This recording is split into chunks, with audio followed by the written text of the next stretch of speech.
I'm back with another thought of the day. Here we go. Good morning, respected teachers and my dear friends. Today I'm here to present a thought of the day. Today's thought is aim for the moon. You miss, so you may hit the star. I repeat my thought. Aim for the moon. You miss, so you may hit the star. This thought means if you are aiming to reach the moon, you may miss, but you may reach the star.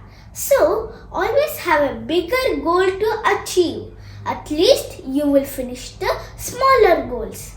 Thank you.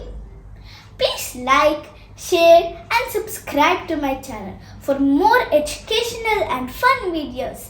Bye. Have a good day.